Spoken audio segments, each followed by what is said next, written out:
اعوذ باللہ من الشیطان الرجیم بسم اللہ الرحمن الرحیم۔ ناظرین و حاضرین، السلام علیکم ورحمۃ اللہ وبرکاتہ۔ اللہ تعالیٰ سے مجھے بھرپور امید ہے کہ اس کے فضل و کرم سے آپ روح بصحت ہوں گے اور خوشیوں والی زندگی گزار رہے ہوں گے۔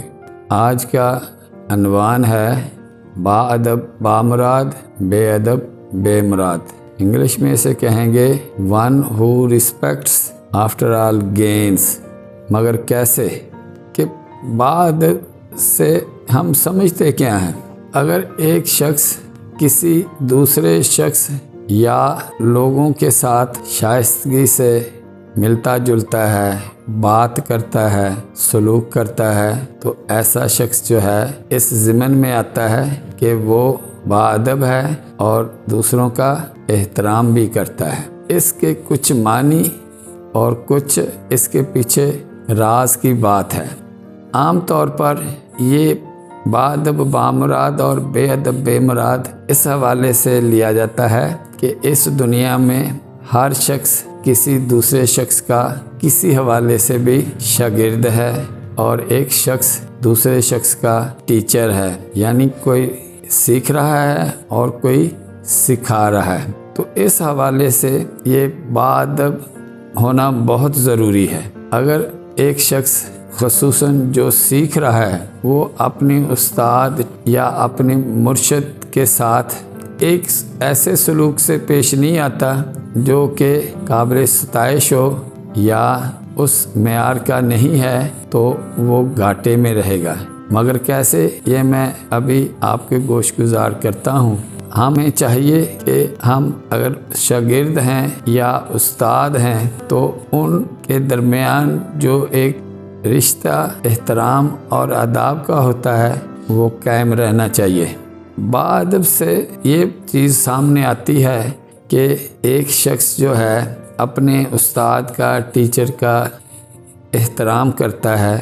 جب ایسی بات ہوتی ہے تو ٹیچر کی توجہ جو ہے وہ اس شاگرد کی طرف ہو جاتی ہے، اور شاگرد جو ہے وہ یہی چاہتا ہوتا ہے کہ استاد اپنی توجہ میری طرف کرے اور مجھے سیکھنے کا زیادہ سے زیادہ موقع دے۔ جب ایسا ہو جاتا ہے تو پھر شاگرد کی قسمت بدل جاتی ہے۔ استاد کی توجہ ہی اس کے لیے ایک کامیابی کا زینہ ہوتی ہے۔ اگر وہ شاگرد اپنے استاد کا عزت اور احترام محلوظ خاطر نہیں رکھتا تو اس کا مطلب یہ ہے کہ وہ چاہتا ہے کہ اگر استاد کچھ دیتا ہے تو دے، نہیں دیتا ہے تو پھر بھی کوئی بات نہیں۔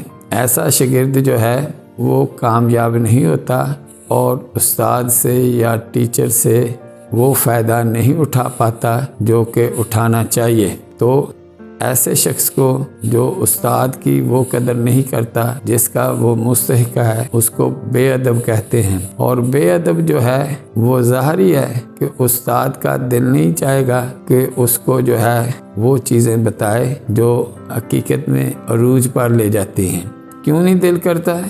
کہ اس کا استاد کے ساتھ رویہ وہ اس لیول کا یا اس معیار کا نہیں ہے جس معیار کا ہونا چاہیے۔ تو لہٰذا فطری طور پر استاد یا مرشد کے دل میں یہ بات ہوگی کہ کوئی نہیں، یہ تو اس قابل ہی نہیں ہے کہ اس کو کوئی چیز دی جائے۔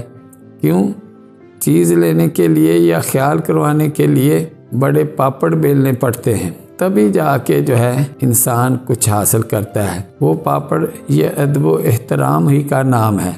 اسی لیے کہتے ہیں کہ باادب بامراد اور بے ادب بے مراد۔ تو اس کا خلاصہ یہی پھر نکلا کہ باادب کا مطلب ہے استاد کی توجہ شاگرد چاہتا ہے، اور شاگرد کو استاد کی توجہ مل گئی تو اس کا کام بن گیا اور وہ کامیاب ہو گیا، اور استاد سے زیادہ معلومات اور فوائد حاصل کرنے میں وہ کامیاب ہو جائے گا۔ اللہ تعالی ہمیں استاد کی ادب احترام کرنے کی توفیق دے اور اس کے علم سے فائدہ اٹھائیں۔ اللہ تعالی ہمارا حامی و ناصر ہو۔ اللہ حافظ۔